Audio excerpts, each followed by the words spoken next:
G'day, Nick here from Animal Engineering. Welcome back to the channel.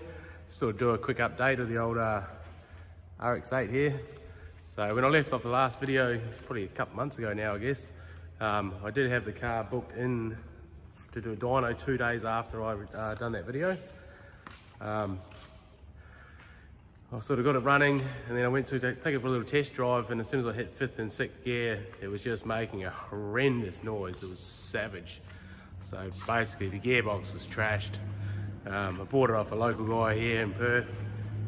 Pretty much everything he advertises is mechanically perfect, and I knew the motor and box did have quite high Ks on it, but even still kind of figured the term mechanically perfect would be good enough for what I wanted. To just chuck in the car and get running and have a bit of fun before I had to get serious with a decent motor.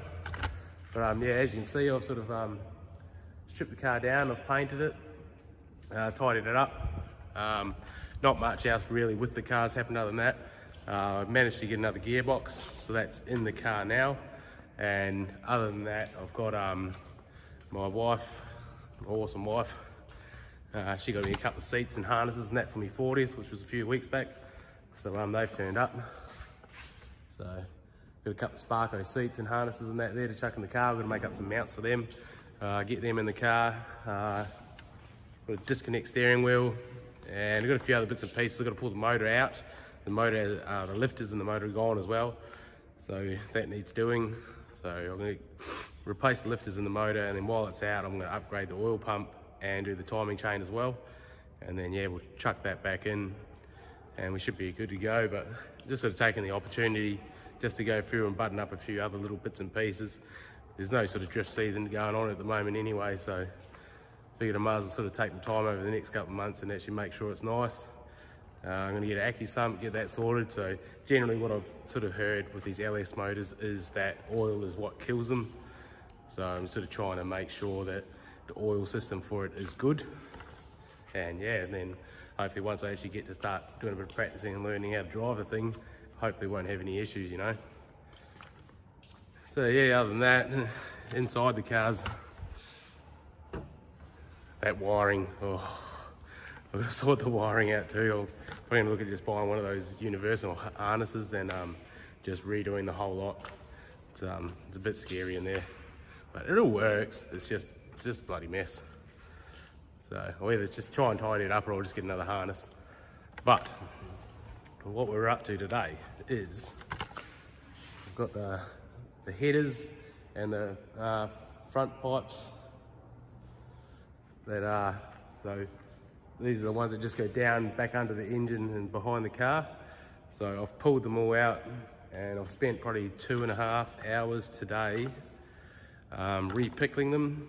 I started sanding them and I thought, oh, it's probably not the best just to give them a sand, because they had been tarnished and oxidized just through the little bit of use and heating and heat cycling that has been done in the car while I've been mucking around. So yeah, re-pickled the whole lot. I've sanded them, I've gone over them with a 240 grit sandpaper, so they're all nicely scuffed up, cleaned. I've been over them 4 times with the, I've got some acetone and just the old paper towel. So I've gone over them 4 times with that until there's nothing on the paper towel at all. Yeah, so just trying to make sure they're super clean. And then yeah, what I've got is some VHT Flame Proof paint. So I've got just a primer, so I'll start with that. So I used to do sort of 2 light coats and then 1 medium coat. So I've got 5 cans. Boo! Got 5 cans here, so I'm pretty much just going to coat until all 5 cans are done and dusted. Get as many coats as I can on there. So I've got 5 cans of that, and then I've got the VHT Red. So I've got 10 cans of that. So I'm hoping that I should be able to get, with 10 cans, hopefully 5 coats maybe on everything. Yeah, so hopefully I'm hoping to get 2 coats of primer, 5 coats of red, and I've done a couple of test sprays. I was debating whether or not to go red or like the aluminium finish. Done a couple of tests, and the aluminium one looks better, I think, but I feel that it'll just get washed out in the engine bay. Like doesn't stand out, and like kind of, it's a pretty wild exhaust system, and to just sort of paint it and have it fade in away sort of in there seems a bit pointless. So I've done a test with the red, and by itself it's like quite a matte finish, not super nice looking. So got the Flame Proof Satin Clear. So I went over with that, and that actually brings it up to like a bit of a semi-gloss finish, not matte, but yeah, just a lot nicer. I don't actually know where the other bit is, the bit that I painted, but anyway, you'll see it in a minute after I've done this. So yeah, sort of waited to the end of the day here. It's been super hot in the shed, it's just been ridiculous.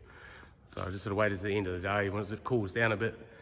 So I say it's not to sort of paint this in anything over 35 degrees. It's probably like, probably 25, 30 now. 7 o'clock at night. So yeah, we'll get stuck in and get these painted. Hopefully we should be able to get probably about 8 coats all up, primer, top coat and clear. And the more, and it's got ceramic in it. I did plan on getting them ceramic coated properly, but I sort of messaged and emailed a few people in Perth here and didn't really get any response from anyone. So, and then from what I did see, what other people had coated and the price, I sort of done my own guesstimation in my head, and I figured these were going to be super expensive. So I just got these cans. It's got ceramic coating in there. Obviously nothing like you do like a professional ceramic coat, but hopefully if I can get 8 to 10 coats on there, it should be pretty good. Try and keep a bit of the heat out of the old engine bay there. Now, obviously, if you could keep them stainless and just raw and they stayed looking like this after being used, that would be ideal. I love the look of it like this, just a raw stainless, but yeah, they go, you see in that last video when I did have it running for a little bit, they just colour very rapidly.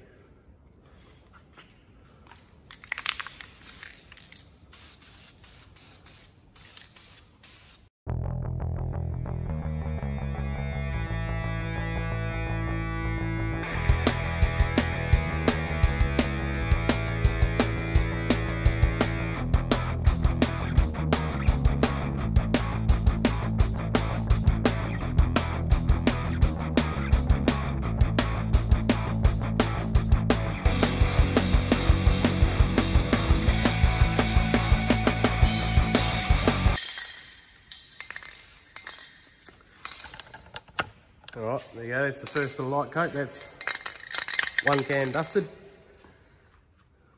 So yeah, it's pretty good thing I got lots of cans because I can't paint for shit.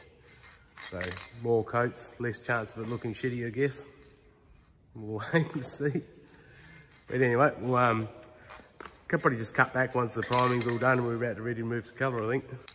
Alright, here we go, it's coat number 4.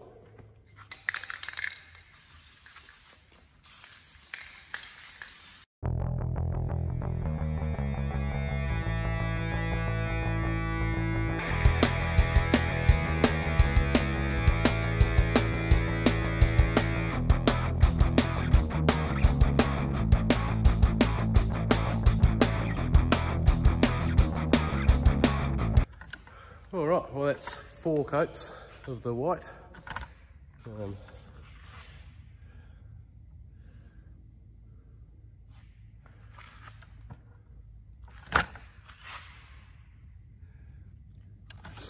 See, that's coming up pretty good really. It's looking all right. So we've got 4 coats out of 5. So we should be we should be looking pretty good to get about 16 coats on here.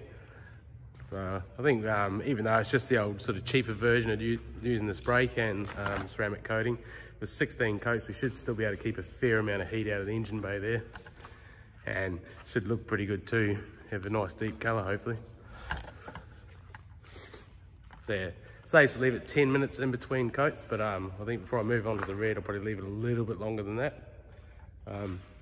One thing I didn't sort of show you is the machine I use. So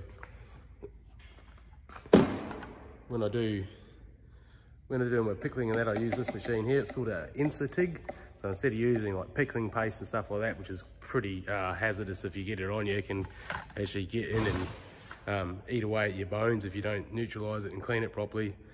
This one here is, uses a different sort of fluid and electricity, and yeah, it's just a lot safer to use.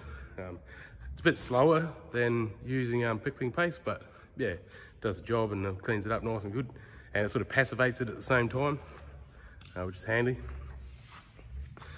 So anyway, we'll give that a bit and then we'll move on to the red.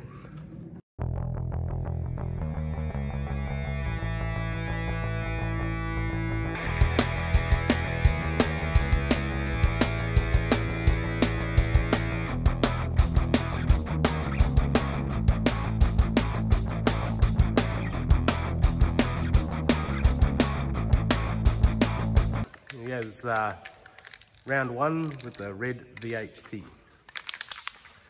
So we're doing the same thing, just a couple of light coats to start with, a couple of dusting ones, and then yeah, we'll carry on.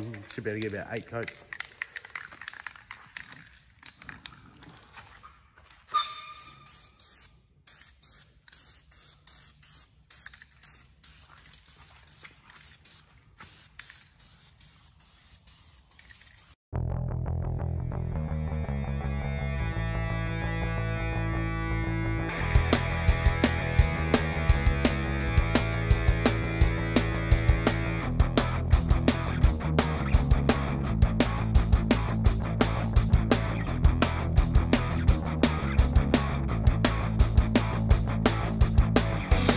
There you go, that's the first coat.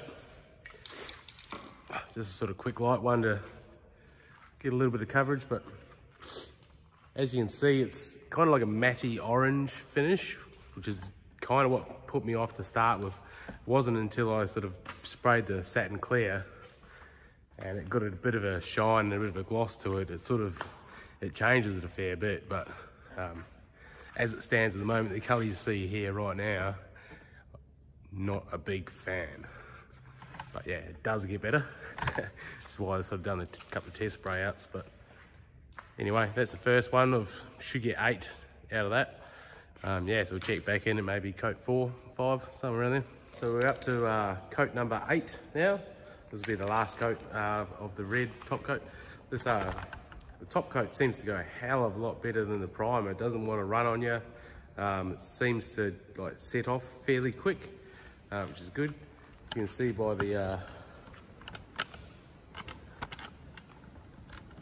can see by the floor there, we're getting a bit of overspray, but it's all good. So yeah, we'll do this last coat.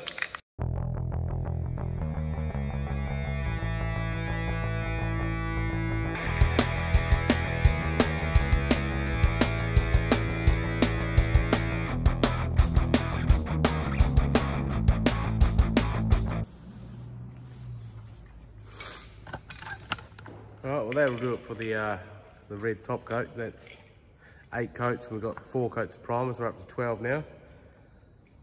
So yeah, we'll just let that set for maybe 20 minutes, and then we'll move on to the top coat. No, we'll move on to the clear coat. Sorry. Alright, here we go. So this will be the first coat of the satin clear. So this is where we'll sort of go from the dull sort of matte red that it is at the moment, and start to get a bit of a shine to the paint.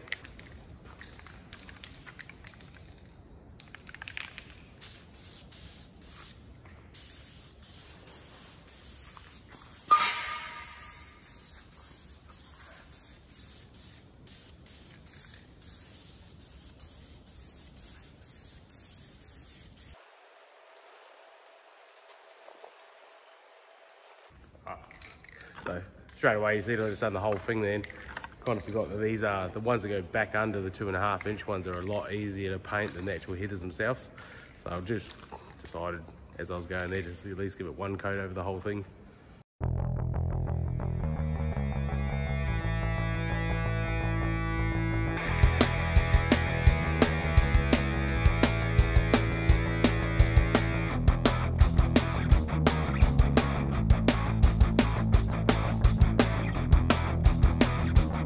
I think you can see there, even just with 1 coat, the difference it makes from making it flat to just that nice sort of glossy shine. As soon as you put that satin clear on it, it makes a massive difference. So yeah, pretty like huge difference, isn't it? You see how shiny they are. I haven't done the two collectors yet. Those are collectors. See how matte they are? And you come over here, that's just one quick coat. So I should be able to get 5. Should be able to get 5 coats, I think, if I just do the first little piece on the ones going under the engine and then the headers. I should be able to get 5 coats, I think, out of all that. So 5 coats of clear on there should look really, really good. All right, here we go. This is coat number 5. Coat number 5 of clear satin. I think you can see they're starting to really look pretty awesome.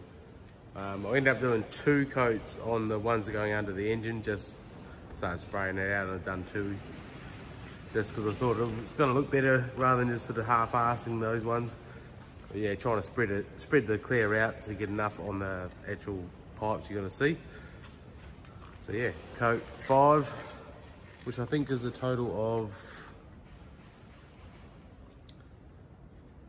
18, I think, 18 coats.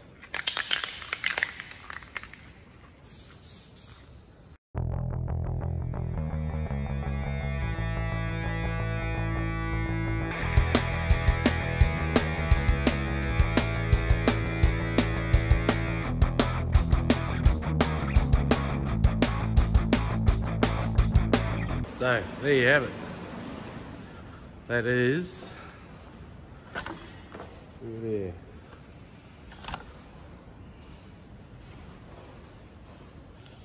That is 17 coats. So it is now nearly midnight. Started at 7.